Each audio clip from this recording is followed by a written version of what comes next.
in the game. Come on. DJ Allspark. Yo, what's up, y'all? This is Kanye West. This is the multi-million man, Ludacris. Dropping the sick beats on you. Yo, what's up? We the Black Eyed Peas. It's Weezy F right here. Jay-Z. Prepare your mind, body, and soul for the dopest DJ. You're in the mix with DJ Allspark.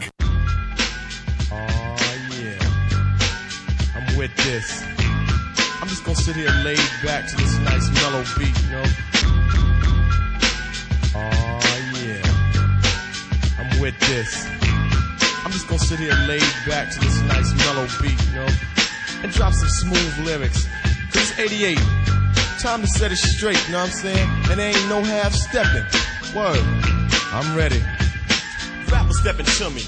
They wanna get some, but I'm the Kane, so yo, you know the outcome. Another victory, they can't get with me. So pick a BC day, cause you're history. I'm the authentic poet to get lyrical.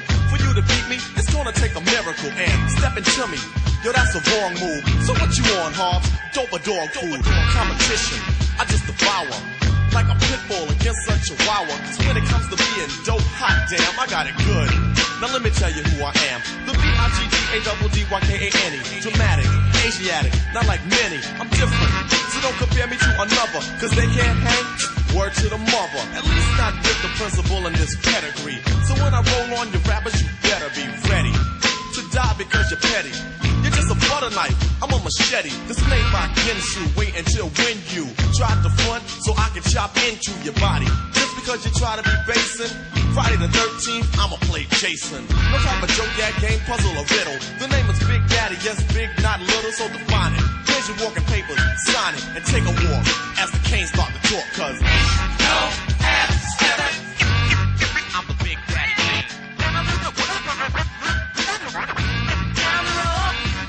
My rhymes are so doping, the rappers be hoping to sound like me so soon I'll have to open a school of MCing for those who wanna be in my field in court. Then again on second thought, the half-seas coming out sounding so similar. It's quite confusing for you to remember the originator. And boy do I hate a perpetrator, but I'm much greater. The best, so yes, I guess suggest the best is best. Yes, ladies and gentlemen, thank you for tuning in into Spark 95.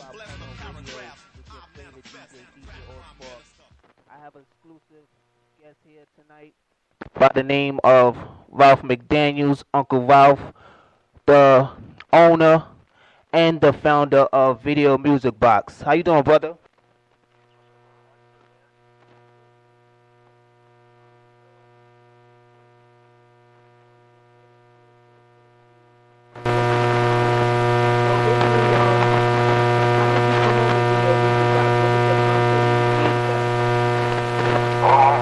Trying to do something visual, you know, for the community, for the hood, you know what I mean?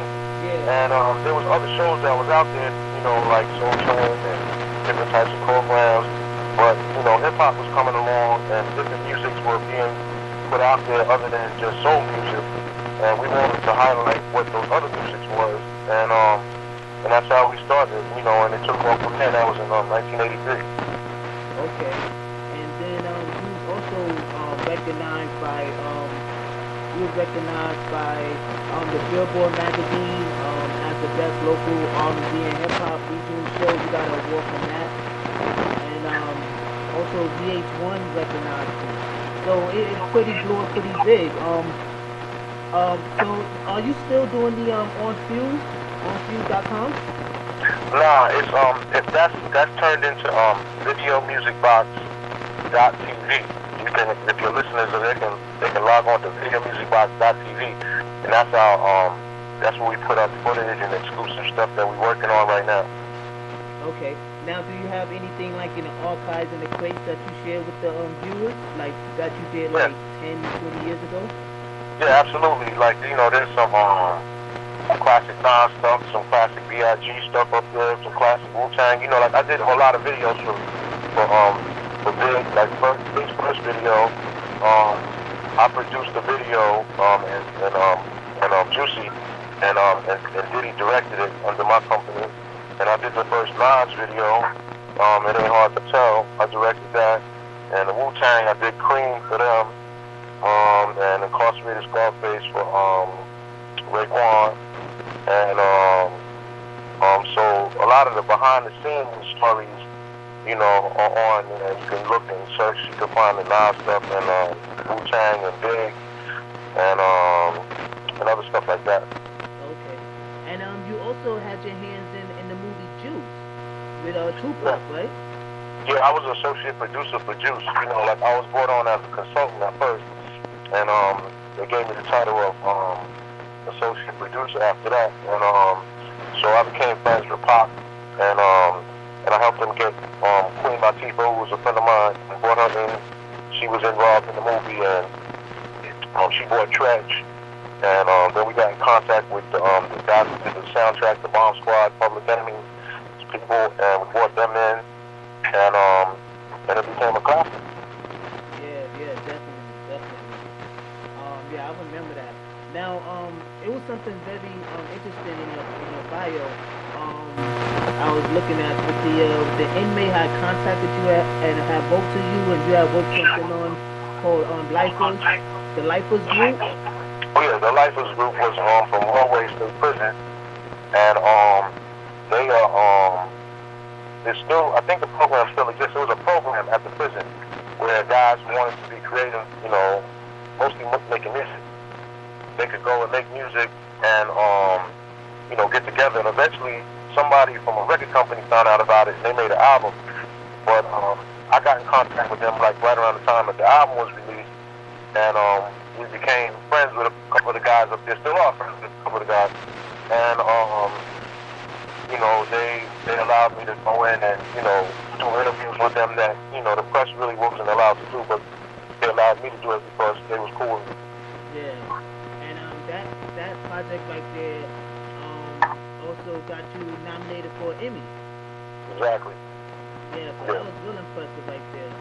Now, I know you did interviews with basically almost every artist out there, from hip-hop to R&B, but I was pretty impressed that you also had interviewed Bill Clinton.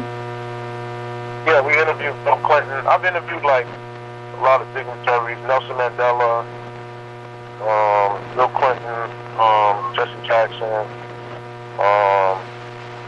You know, like to me, you know, it's not only just about the music. It's about bringing information to your people, you know, into the community. And when I say my people, I'm not just talking about just black people. I'm talking about people that's into whatever you into. You know what I mean? Yeah, exactly.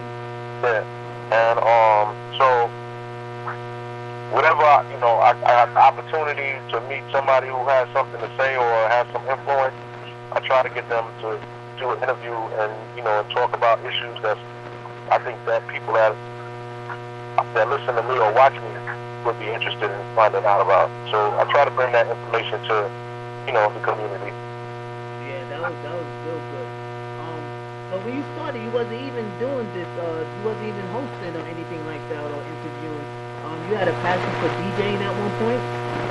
Yeah, we started off as a DJ. You know, it's like back in the day, you know, we used to do it out in the park, and literally. You know, I come from the park, setting up equipment, the speakers out in the park, plugging into lampposts, you know. Yeah. That's the way we did it, you know.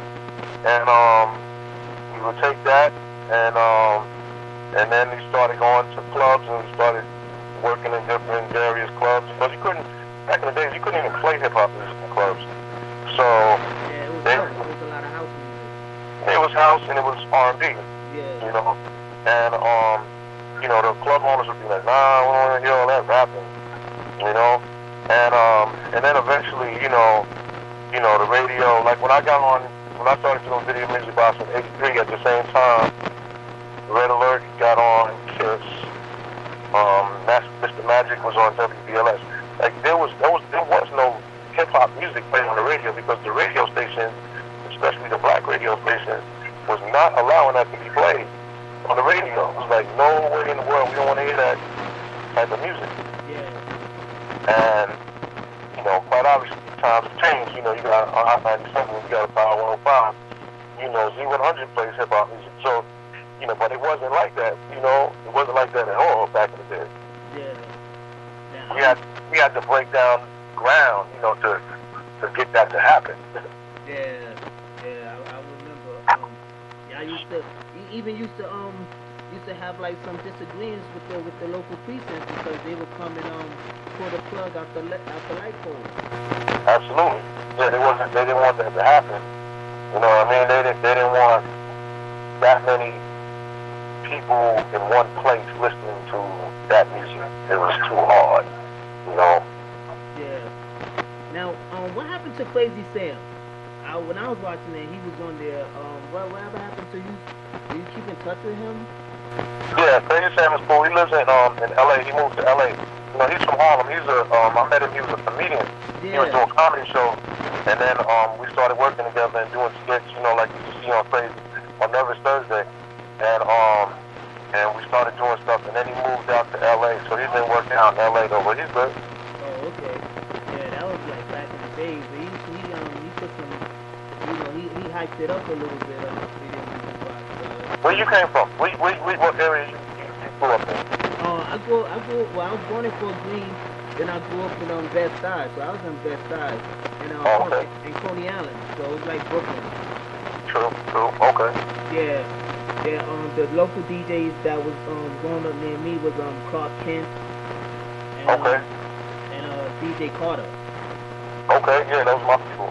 Yeah, so I grew up watching them, and they just inspired me a little bit. Now, what do you think about the music today? Do you compare to like the 80s and the 90s? I mean, it is what it is. You know, it's like in the 80s, it's all based around a lot about technology. You know, the technology in the 80s, that's what the records sound a certain way. You know, the cadence are a certain way. The artists, you know, there's always going to be certain artists that set the path. You know, Rakim, you know, started almost like talking over beats, you know. He changed the game. Then a bunch of artists came behind him that sounded like him. You know, Kane sounded a certain way. A bunch of artists came from him. You know, those are the roots of it. You know, like I believe that, you know, Biggie comes from the roots of Kane. ODB comes from the roots of Kane. You know, and then you got other artists that came out, you know, and they had their own roots, like Dougie Fresh, the Harlem sound. You know, the Harlem sound was a whole different type of vibe. You know, Rob Bass, he was from Harlem. You know, they always on the upbeat. You know what I'm saying? Brooklyn is a downbeat kind of vibe. You know, and so it's a different flow. So if you know the history of some of these artists and who they were listening to and what area they came from, like you said, you came from where Clark and was at. You know that certain style of cutting records or whatever it is. You know where that comes from. So, you know, I think that the progression is what it's going to be. You know, people, our people sometimes don't think about the history. They don't do the math on the history. So hopefully young people that are listening to this program that you're doing right now, that's why I agreed to do it because, you know, you have young people that never even heard of Ralph McDaniels.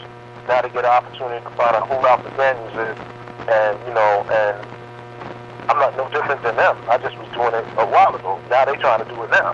Yeah. You know what I'm saying? We all doing the same. We doing the same thing. You know, sometimes young brothers is like, you know, man, you know, you old school. I'm like, yeah, you gonna be old school too one day. We all are gonna be old school one day. So we all started in one place, but you know, and it all was the same objective to get the people to listen to what we was doing, you know, and move the crowd. Yeah. And, you know, and I've been blessed to be doing this for, you know, 30 years. So I'm not mad, you know, people still listen and young people still listen, and I respect the newer artists, you know. We're playing a couple artists now, cats out of Brooklyn, Black Dave, the ASAP Mob crew, you know, records. You know, we playing a lot of new music that I'll be running up on cats they never heard it before. You know, not just hip hop, you know, all kinds of dance music, whatever it is that people are into right now. You know, reggae, whatever it is, dubstep. You know, because to me, it's almost like the 80s right now, because people are into all different types of music, not just hip hop. Now, being that you I would say the godfather of doing like interviews and stuff like that, and also intertwining that with video. What do you think about the artists that's producing their own video today, and the people that's going around doing interviews like how you doing, and they might not even know who you are, but they doing the same thing that you started over 25 years ago. What do you think about that? I mean, that's good. We influence somebody. You know, we influence a movement, and they don't even know it. yeah, because you got, I mean, almost every artist that's out now, unsigned, has a production company. You know, they videotaping their own videos. You know, they doing interviews at clubs or lounges and stuff like that. And me, at my age, I'm 40, so I'm like, wow, this is nothing new. You know, it's just the fact that they have more control of it, because like you said, with the technology. Right. Yeah, the technology allows them to be able to do it, you know, on their phone. You know what I'm saying? So that's a beautiful thing, man. You know, and I'm happy for it. You know, I like to see the progression too, and go even bigger than what I'm doing. You know, go further than what I took. You know what I'm saying? So I enjoy it, control it. You know, be responsible with it. You know, just don't be ratchet all the time. Yeah, I don't mind ratchetness, but just you know, balance it out. You know what I'm saying?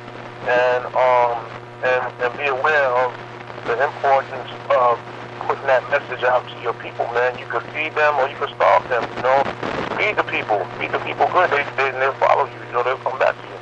Yeah. Now what do you think are some of your best interviews? Because I know you have like a whole ton, but what would you say was some of the best that you have from past the comments? I mean, you know, I'm a fan of one of my favorite artists is Rakim. You know, so anytime I'm with Rakim doing something that's good, you know, and we've done numerous interviews, you know, over the years. But I mean, outside I've done like Stevie Wonder, Hattie LaBelle,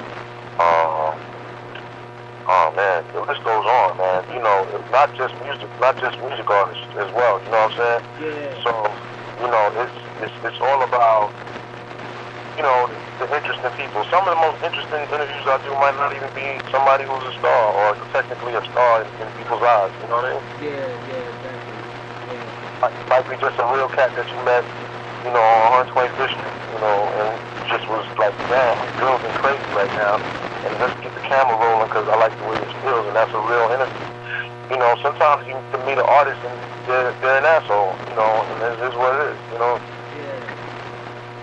I seen that you was at the reunion, the leaders of the new school. How was that interview? Yeah, that's good. Those are my people, you know, LONS. So to see them come back together, you know, and hang out with each other and kind of get the story. There's a story behind everything. You know, I didn't know the story because it was wasn't really my business. Yeah. But then, Charlie Brown broke it down, and Buster broke it down, and Bingo broke it down, and that's what it's all about, It's not easy being an entity of a group in the music industry. The music industry is grimy, you know what I'm saying? And the people that control the money don't really care about how you feel, your feelings. Like how Chick said, I don't give a about your feelings, you know what I mean? Yeah. They don't really care, so if you're not on point with, with your spirit, it'll tear you apart, man. Yeah. That's one of the things that the lock keeps saying over and over again. I respect those brothers, real talk. Because first of all, they got knowledge and they're all talented brothers. Yeah, for real, yeah. I definitely respect them. Where do you see the hip hop culture going from here? Because I believe like every 10 years it transforms, and I know it's been like some beef going back and forth saying that New York lost their touch. Do you think it's going to come back to New York, or do you think it's going to go from the South, maybe to the Midwest? Maybe Canada might take over, or Chicago. Because a lot of people think it's going to come back to New York. So what do you think is the next movement for hip hop? New York never lost nothing. The industry went in another direction. We didn't lose nothing.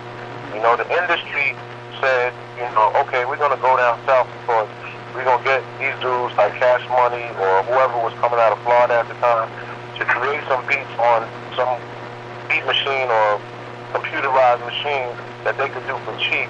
Meanwhile, they couldn't do that in New York because New York was way more sophisticated than that.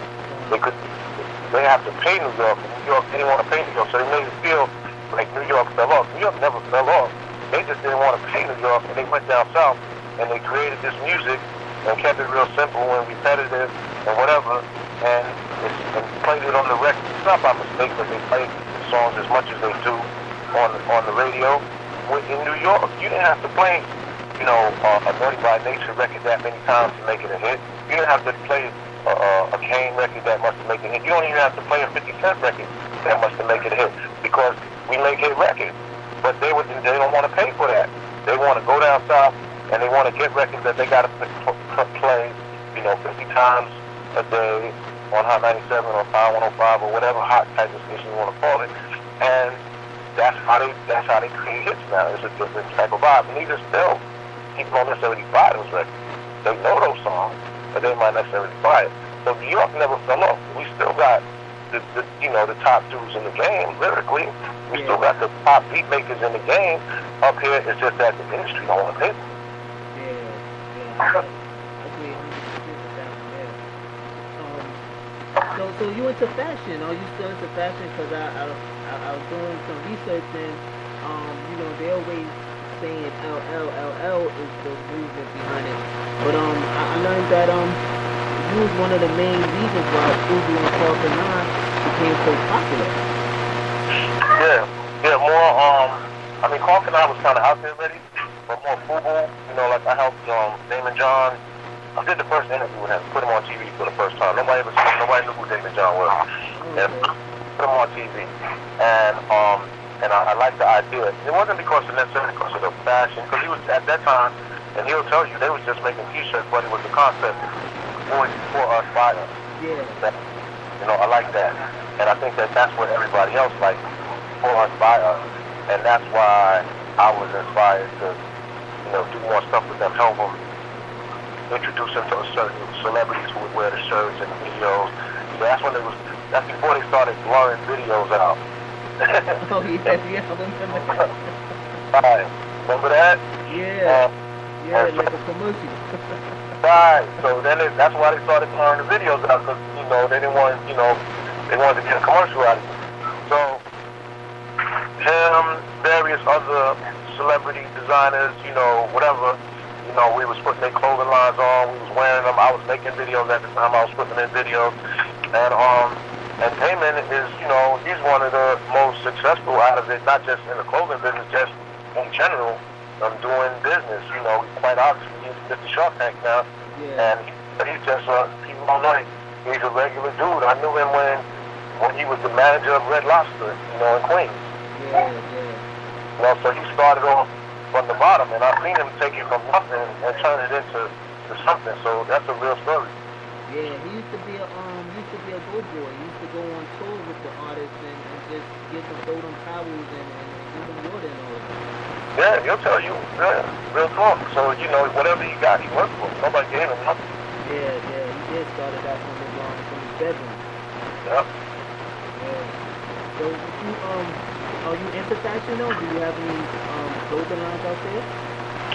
No, I had a store in Crown Heights for like 6 years called Uncle Ralph's Urban Gear. Okay. And the only reason why we created it because most of those designers like Fubu and some of the other ones, like Rockaway when they first started and Sean John when they first started, they wasn't even carrying in all the stores. It's almost like something like the music.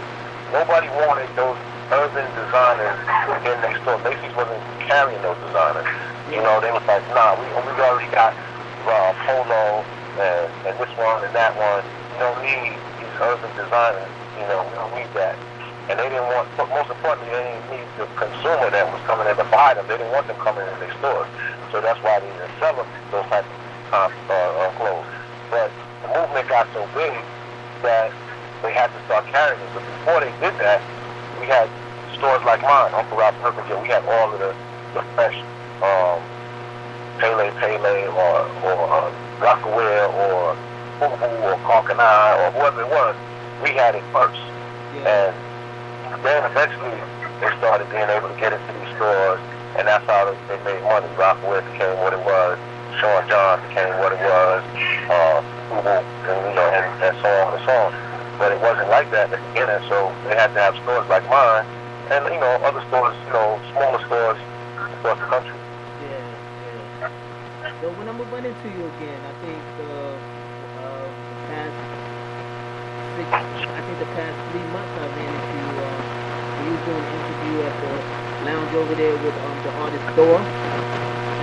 Oh yeah. We was in with my man in what you call on 51st Street, with my man Junito, Yeah, over there. And then over there actually the Harlem Lane. You know they actually kicked me out because I had my camera on. Oh wow, that's crazy. Yeah, who birthday party was that? You mean it was an older crowd? Yeah. Older crowd? No, that was just called Legends. It was a Legends party. That was the original DJ Hollywood, what's it called, Red Alert, and Starship, Love That Starship. Oh, okay.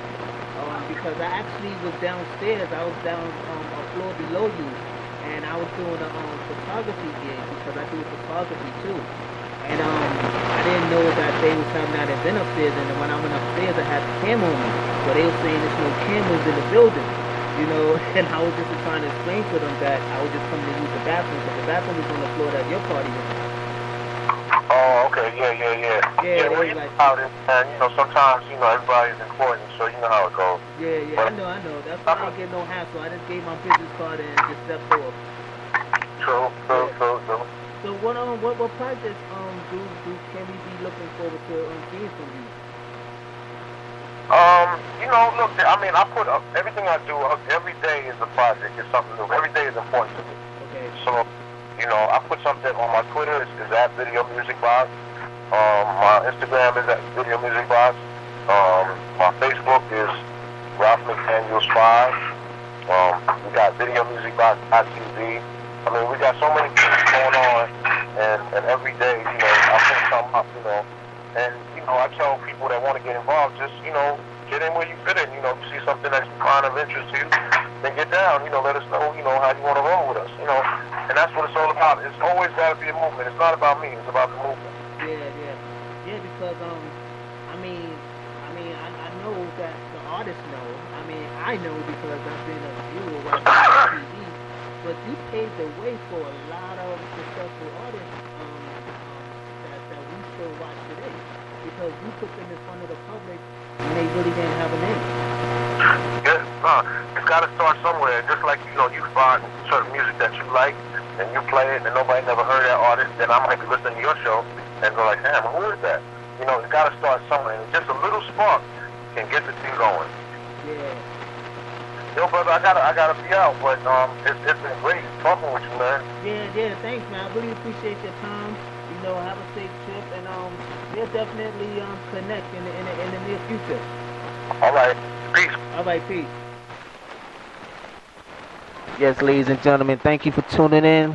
That was the one and only legendary Ralph McDaniels from Video Music Box.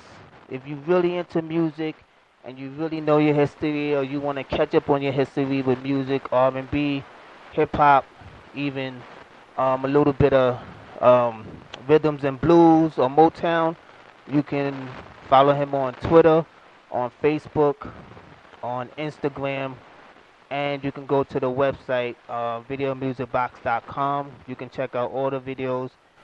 I recommend you follow this guy. If you don't already know about him or you're not already following him, follow this brother. He's very powerful. He know a lot of people in the industry. He know a lot of film directors. He's out there, but he's a low-key brother, so he don't really care too much to be on center stage. But he makes some powerful moves, and I just like the honor that he gave me the opportunity to interview him. That's like, to me, growing up, I grew up on hip hop, so to me that's like meeting Michael Jackson in person, because I watched him for years for centuries, because I still watch Video Music Box on Wednesday nights. You know, so I've been watching him my whole entire life, and I learned a lot from him by the artists that he interview, he bring on there, the videos. So, you know, I hope you took some key lessons with the things that he said, you know, as far as if you're an artist, you know, if you're producing video, you know, if you're interviewing people, you know, just take heed. This episode, it can be downloaded. It can be downloaded, you know, so you can put it in your archives and just listen. And I'm going to keep you up to date with his movements and what he do. And like he said, if you're in the game and you have some talent and you feel you want to jump on board with him and his affiliates, hit him up. Like he said, you get in where you fit in, you know, and it's not all about him, it's about the movement, and I dig that. So I would like to thank you for tuning in. I'm going to leave you out with this track, and I'm going to close out after the track. So I really appreciate your time, your company, your dedication, your support, you know, and all of that. Yo, it's your boy LB the MC, representing the 914 White Plains, New York. You're listening to Spark 95.0 radio with djallspark. Keep it locked and loaded, you heard?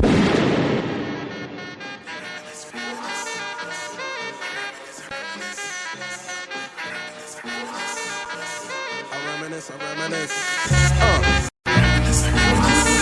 Yeah.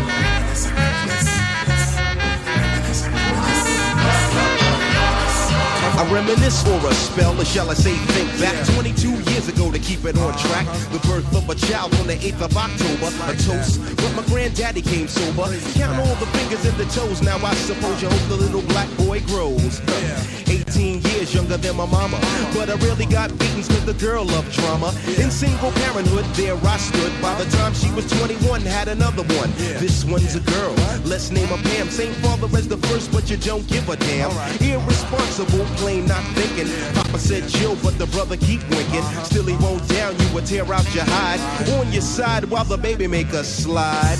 But mama got wise to the game. The youngest of 5 kids, hun, here it is. After 10 years without no spouse, mama's getting married in the house. Listen, positive over negative for the woman a master.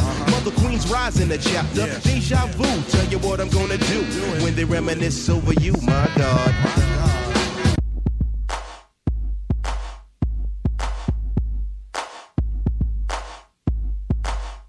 I ain't no joke. I used to let the mic smoke. Now I slam it when I'm done and make sure it's broke. When I'm gone, no one gets on, cause I won't let nobody press up and mess up the scene I set. I like to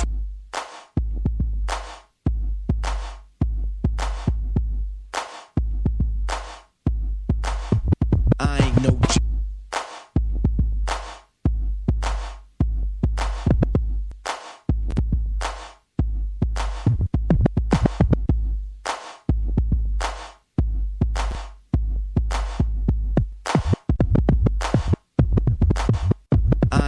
joke. I used to let the mic smoke. Now I slam it when I'm done and make sure it's broke. When I'm gone, no one gets on, cause I won't let nobody press up and mess up the scene I set. I like to stand in the crowd and watch the people wonder, damn. But think about it, then you understand. I'm just an addict, addicted to music. Maybe it's a habit, I gotta use it. Even if it's jazz or the quiet storm, I hook a beat up, convert it into hip-hop form. Write a rhyme and graffiti in every show you see me in. Deep concentration, cause I'm no comedian. Jokers are wild, if you wanna be tame. I treat you like a child and you're gonna be named another enemy, not even a friend of me. Cause you'll get fried in the end when you pretend to be competing. Cause I just put your mind on pause and I complete when you compare my rhyme with yours. I wake you up and as I stare in your face, you seem stunned. Remember me, the one you got your idea from. But soon you start to suffer, the tune will get rougher. When you start to stutter, that's when you had enough of fighting it'll make you choke. You can't provoke, you can't cope, you should've broke. Because I ain't no joke.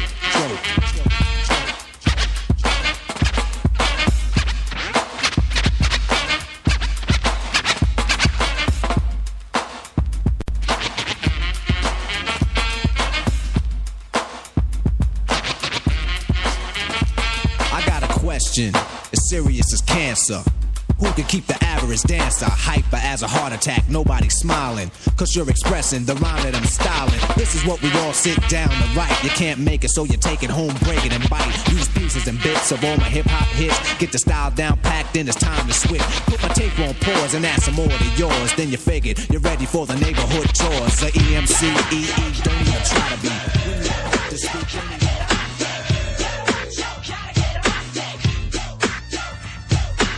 I need a roughneck. I need a dude with an attitude. All he need is fingers with his food. Caulking, not sagging. Timbo's dragging. Frontin' in his ride with his homeboys bragging. Lying about the light how he knocked the boots last night. But he's a roughneck, so that side. Triple O, Ball D under the hood. Making noise with the boys, something no good. C-Lo on the down low. Cops come around so roughneck front like he gotta go. Evil grin with a mouth full of gold teeth. Starting beef is how he spells relief. Acting like he don't care. But all I gotta do is beep on 911 and he'll be there. Right by my side with his roughneck tactics. Roughneck attitude, the roughneck bastard.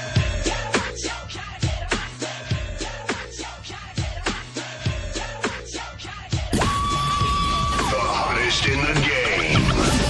Come on.